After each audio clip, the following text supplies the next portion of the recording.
दो भाई बहन थे। बहन बृहस्पतिवार के व्रत करती थी। बृहस्पति महाराज आते 4 लड्डू और एक चांदी का कटोरा देकर चले जाते। लड्डू खा लेती, कटोरा कोठरी में रख देती। एक दिन भावज ने कोठरी खोल कर देखा, कटोरों की जगमग हो रही थी। उसने पड़ोसन से कहा, मेरी नंद इतने कटोरे कहाँ से लाई?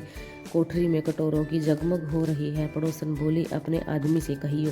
वह बोली, आदमी तो नहीं सुनेगा। पड़ोसन बोली, दाल का चमचा भात में, भात का दाल में दे दियो। उसने वैसा ही किया। वह बोला, पागल हो रही है क्या? क्या बोली, पागल मैं नहीं हो रही, पागल तो तुम्हारी बहन हो रही है। पता नहीं इतने कटोरे कहाँ से लाती है। कोठरी में कटोरों की जगमग हो रही है, इसे घर से निकाल दो। भाई बोला, जीजी मामा के घर चलेंगे। वह जानती थी मामा के घर कैसे जाते हैं। वह बोली, जहाँ केले का पेड़ हो, मंदिर हो, वहाँ उतार दियो। भाई बोला, अच्छा। जंगल में जाकर देखा तो वहाँ केले का पेड़ था, मंदिर था, वहाँ उसे उतार दिया।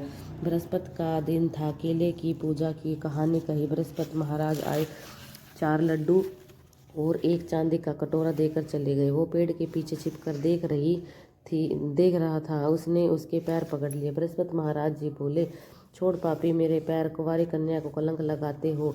ये तो सत्य के व्रत करती है, मैं ही इसे कटोरे देकर जाता हूँ, इसका पीछा भूल कर भी मत करना।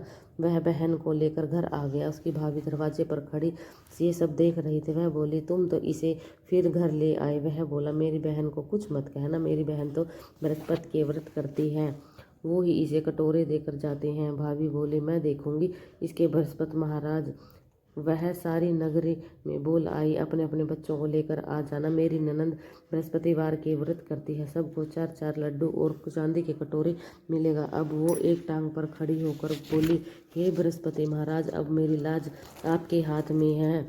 उसने 3 बार कही। बृहस्पति महाराज आए, सबको 4-4 लड्डू और चांदी का कटोरा देकर चले गए। हे भगवान, हे बृहस्पति महाराज, जैसे उस लड़की की लाज रखी वैसे ही सबकी लाज रखे। धन्यवाद।